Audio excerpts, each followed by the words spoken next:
Assalamualaikum warahmatullahi wabarakatuh. Eh, Baiklah, mahasiswa program studi teknik perminyakan. Kesempatan kali ini kita akan kembali membahas tentang mekanika fluida pada sesuai dengan RPS atau kontrak belajar kita di awal pertemuan kemarin tentang sifat fisik fluida. Seperti yang kita pernah bahas di kesempatan sebelumnya tentang ada beberapa sifat fisik fluida, di antaranya adalah viskositas, kompresibilitas, elastisitas, densitas, dan lain sebagainya. Baiklah, di kesempatan kali ini saya akan sedikit mengulang atau mengingatkan kita kembali tentang kuliah atau pengantar sebelumnya tentang sifat fisik fluida, tentang viskositas, karena di kesempatan ini kita akan belajar tentang densitas fluida. Nah, viskositas kita bisa lihat pada animasi ini adalah di sana ada seekor elang yang menghadapi drag force dari udara di saat dia terbang. Ada air, memberi drag force juga kepada si hiu. Nah, fluida tersebut memberi gaya kepada dua benda tersebut.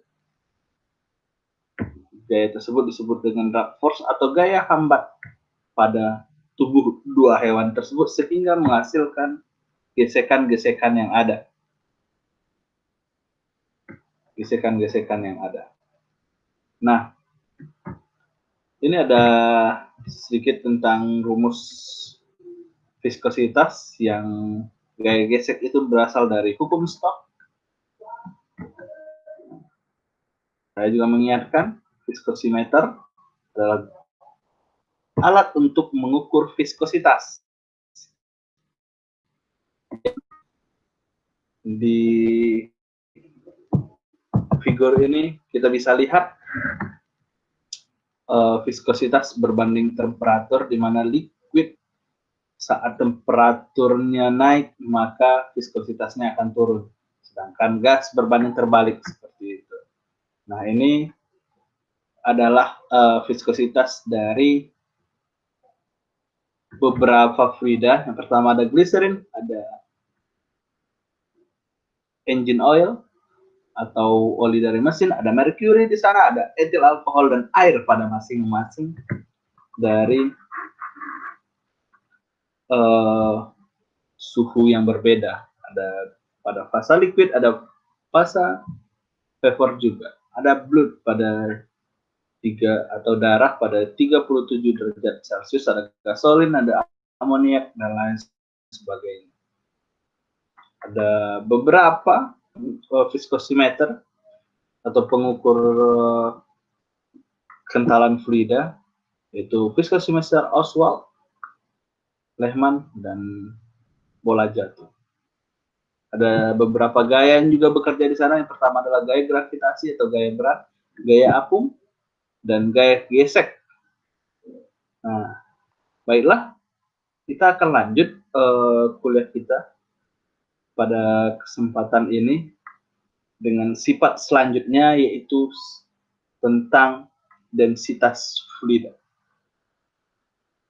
Nah, pada fluida suhu dan tekanan akan mempengaruhi aliran fluida. Maka aliran fluida itu kita bagi dalam dua. Yang pertama adalah compressible. atau tak mampu mampat, di mana jika densitas fluida tersebut sedikit dipengaruhi oleh suhu dan tekanan dari fluida tersebut. Ada juga compressible yang mampu mampat, di mana fluida compressible tersebut adalah fluida yang densitasnya sangat dipengaruhi oleh suhu dan tekanan pada fluida tersebut. Nah, jadi di mana sifat dasar dari setiap fluida statis adalah tekanan fluida tersebut. Nah, densitas seperti kita sudah ketahui sebelumnya dan umum pada ilmu sains kita sering melihat densitas itu adalah dilambangkan dalam huruf Yunani yaitu rho atau P juga merupakan massa fluida per satuan volume, di mana rho adalah massa fluida per volume fluida, masing-masing dalam satuan berat atau per satuan volume. Nah, densitas sangat bervariasi antara fluida yang berbeda, di mana densitas air murni adalah 1 gram per centimeter kubik dalam satuan centigram second, atau dia akan sama dengan 1000 kg per meter kubik dalam satuan meter kilogram second. Nah,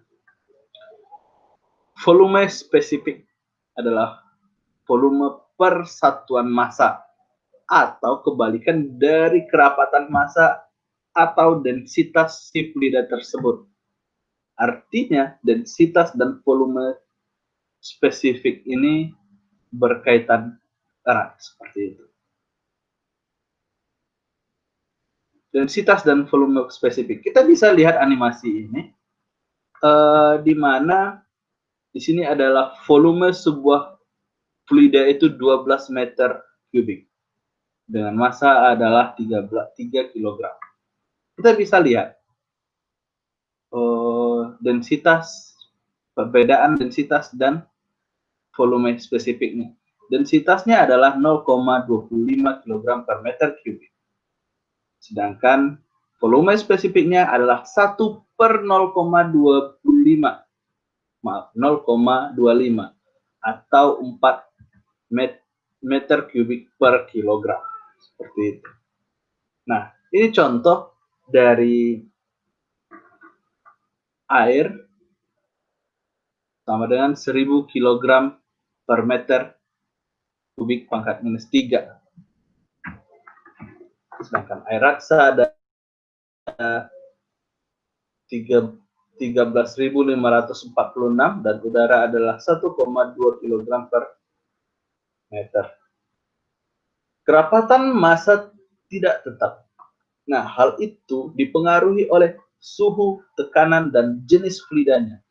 Pada suhu yang berbeda, tekanan yang berbeda, atau jenis fluida yang berbeda, maka densitas fluida itu akan berbeda. Nah, ini kita bisa lihat pada appendix atau bagian belakang dari buku-buku sains yang ada, biasanya apalagi di bidang engineering, di situ dilampirkan beberapa data tersebut meski tidak terlalu membutuhkan referensi lainnya. Nah, kemudian ini sebuah alat yang umum, yang general kita lihat di laboratorium, digunakan untuk mengukur densitas sebuah fluida, di mana fluida itu akan dimasukkan ke dalam wadah ini, kemudian berat fluida itu akan ditimbang beratnya dan dibagi dengan angka 100 ml. Nah, nama alat ini adalah pycnometer. Kemudian, kerapatan massa gas. Untuk gas, fluida bersifat kompresibel dan atau dapat dimanfaatkan. Nah, kita bisa lihat di sini, jika volume membesar, maka kerapatan massa bisa dihitung. Jika volumenya kecil, dia akan sedikit lebih sulit untuk menghitungnya. Ini adalah contoh kerapatan massa air. Kerapatan massa air murni pada tekanan 760 mm Hg pada beberapa suhu. Ini adalah contoh air murni pada berbagai tingkatan suhu yang berbeda. Pada kerapatan massa yang berbeda, di sini ada 999,87. Pada 4 derajat Celcius dia genap pada 1000, kemudian turun lagi dan turun lagi pada 100 derajat Celcius. Ini menandakan adanya hubungan antara kerapatan fluida dengan suhu fluida tersebut. Kemudian berat jenis. Berat jenis adalah hal yang berhubungan dengan kerapatan sebuah fluida yang dilambangkan dengan huruf Yunani yaitu gamma, di mana dia akan sama dengan berat per volume. Di mana berat itu akan sama dengan rho dikali dengan volume per gravitasi. Volume per volume hilang, maka tinggal rho dikali dengan gravitasi benda fluida tersebut.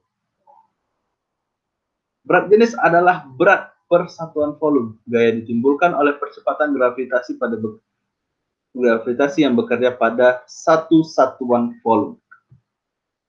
Nah,